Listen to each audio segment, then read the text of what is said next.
নবী মুহাম্মদ সাল্লাল্লাহু আলাইহি ওয়াসাল্লাম ৪০ বছর বয়সে নবুয়ত লাভ করেন। এর আগে থেকেই তিনি মক্কার প্রচলিত মূর্তিপূজা ও পৌত্তলিক রীতিনীতি থেকে দূরে থাকতেন। একাকিত্ব ও ধ্যানমগ্নতা তার প্রিয় হয়ে ওঠে। তিনি মক্কার কাছে অবস্থিত জাবালে নূর অর্থাৎ আলোর পর্বত নামক পাহাড়ের হেরা গুহায় বেশ কয়েকদিন ধরে একনাগাড়ে ইবাদত করতেন। তিনি কিছু খাদ্য সামগ্রী নিয়ে গুহায় যেতেন এবং তা শেষ হয়ে গেলে আবার স্ত্রী খাদিজা রাদিয়াল্লাহু আনহার কাছে ফিরে এসে নতুন করে খাদ্যদ্রব্য নিয়ে যেতেন। এই নির্জন বাসের মধ্যে দিয়েই নবুয়তের জন্য তার অন্তর প্রস্তুত হচ্ছিল। প্রথম ওহী সহিহ বুখারী ও মুসলিমের আলোকে। হজরত আয়েশা রাদিয়াল্লাহু আনহা থেকে বর্ণিত, তিনি বলেন, আল্লাহর রসুল সাল্লাল্লাহু আলাইহি ওয়াসাল্লামের কাছে ওহী অর্থাৎ আল্লাহর বাণী আসার সূচনা হয় সত্য স্বপ্নের মাধ্যমে। তিনি স্বপ্নে যা কিছু দেখতেন তা সকালের আলোর মতো স্পষ্ট সত্যে পরিণত হতো। এই অবস্থা ৬ মাস স্থায়ী হয়েছিল। নবুয়তের সময়কাল ছিল ২৩ বছর, তাই নবুয়তের ১/৬ স্বপ্নের মাধ্যমে অতিবাহিত হয়। এরপর তার কাছে নির্জনতা প্রিয় হয়ে ওঠে। তিনি হেরা গুহায় একাকী ইবাদতে মগ্ন থাকতেন। তিনি প্রতি বছর রমজান মাসে হেরা গুহায় ১ মাস ইতকাফ অর্থাৎ ধ্যান ও ইবাদত করতেন। এক রমজান মাসে হেরা গুহায় অবস্থানকালে তার কাছে ওহী আসে। তিনি তখন ৪০ বছর বয়সে উপনীত। হঠাৎ একদিন তার কাছে ফেরেশতা জিবরাইল আলাইহিসসালাম উপস্থিত হন এবং তাকে বলেন, পড়ুন। রাসূলুল্লাহ সাল্লাল্লাহু আলাইহি ওয়াসাল্লাম বললেন, আমি তো পড়তে জানি না। আয়েশা রাদিয়াল্লাহু আনহা বলেন, এরপর ফেরেশতা তাঁকে সজোরে জড়িয়ে ধরলেন এমনভাবে যে তিনি কষ্ট পেলেন। তারপর ছেড়ে দিয়ে আবার বললেন, পড়ুন। রাসূলুল্লাহ সাল্লাল্লাহু আলাইহি ওয়াসাল্লাম বললেন, আমি তো পড়তে জানি না। ফেরেশতা দ্বিতীয়বার তাঁকে সজোরে জড়িয়ে ধরলেন, এরপর ছেড়ে দিয়ে আবার বললেন, পড়ুন।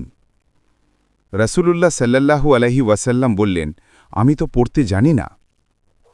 তৃতীয়বার ফেরেশতা তাঁকে সজোরে জড়িয়ে ধরলেন, এরপর ছেড়ে দিয়ে বললেন, ইকরা বিসমি রাব্বিকাল্লাযী খালাক, খালাকাল ইনসানা মিন আলাক, ইকরা ওয়া রাব্বুকাল আকরামা, আল্লাযী আল্লামা বিল কালামা, আল্লামাল ইনসানা মা লাম ইয়ালাম। অর্থ, পড়ুন আপনার রবের নামে যিনি সৃষ্টি করেছেন। তিনি মানুষকে সৃষ্টি করেছেন আলাক অর্থাৎ রক্তপিণ্ড থেকে। পড়ুন আর আপনার রব অতিশয় সম্মানিত, যিনি কলমের সাহায্যে জ্ঞান শিক্ষা দিয়েছেন। তিনি মানুষকে শিখিয়েছেন যা সে জানত না। সূরা আলাক আয়াত ১-৫, সহিহ বুখারী হাদিস নম্বর ৩।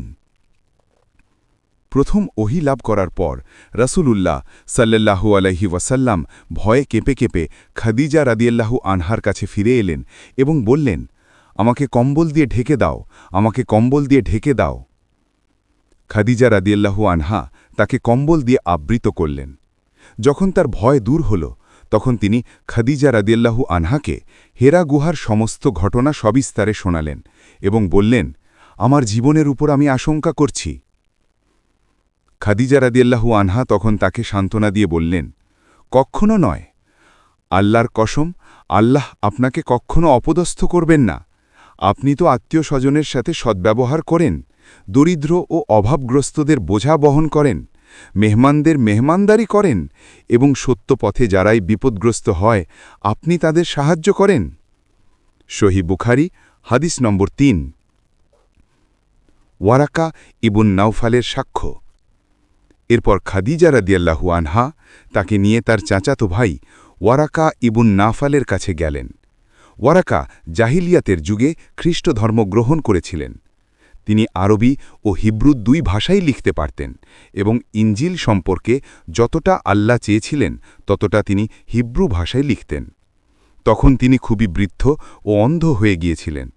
খাদিজা রাদিয়াল্লাহু আনহা তাকে বললেন, ভাই, আপনার ভাতিজা যা দেখছেন তা শুনুন। ওয়ারাকা রাসূলুল্লাহ সাল্লাল্লাহু আলাইহি ওয়াসাল্লামকে জিজ্ঞাসা করলেন, ভাতিজা, তুমি কি দেখেছ? রাসূলুল্লাহ সাল্লাল্লাহু আলাইহি ওয়াসাল্লাম হেরা গুহার সব ঘটনা তার কাছে বর্ণনা করলেন। সব শুনে ওয়ারাকা বললেন, এ তো সেই নামুস অর্থাৎ জিব্রাইল ফেরেস্তা, যাকে আল্লাহ মুসা আলাইহিসসালামের কাছে পাঠিয়েছিলেন। হায় যদি আমি সেই সময় যুবক হতাম, হায় যদি আমি সেই সময় জীবিত থাকতাম যখন আপনার কওম আপনাকে বের করে দেবে।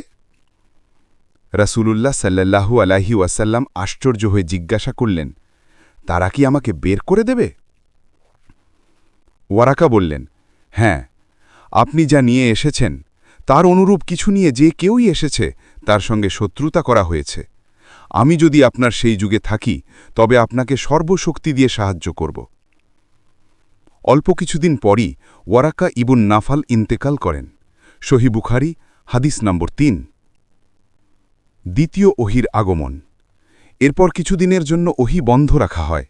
রাসূলুল্লাহ সাল্লাল্লাহু আলাইহি ওয়াসাল্লাম এতে খুবই চিন্তিত ছিলেন।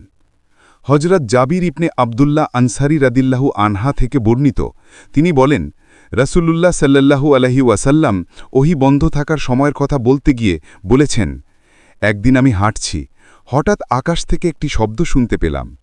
চোখ উপরে তুলে তাকালাম, দেখলাম সেই ফেরেশতা যিনি হেরা গুহায় আমার কাছে এসেছিলেন, তিনি আসমান ও জমিনের মাঝে একটা আসনে উপসিত। এই দৃশ্য দেখে আমি ভীত হয়ে গেলাম। দ্রুত ঘরে ফিরে এসে বললাম, আমাকে কম্বল দ্বারা আবৃত করো, আমাকে কম্বল দ্বারা আবৃত করো।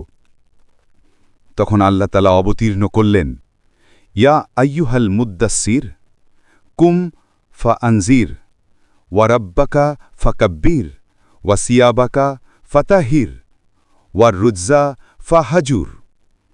অর্থ, এতে বস্ত্রাবৃত, উঠুন ও সতর্ক করুন, আর আপনার রবের শ্রেষ্ঠত্ব ঘোষণা করুন, আর আপনার পোশাক পরিচ্ছদ পবিত্র করুন, আর অপবিত্রতা, মূর্তি ও শিরক বর্জন করুন।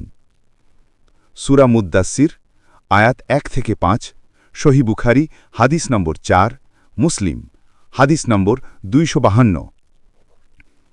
এই ঘটনার পর থেকে ধারাবাহিকভাবে ওহি আসা শুরু হয় এবং রাসূলুল্লাহ সাল্লাল্লাহু আলাইহি ওয়াসাল্লাম নবুয়তের দায়িত্ব পালন শুরু করেন।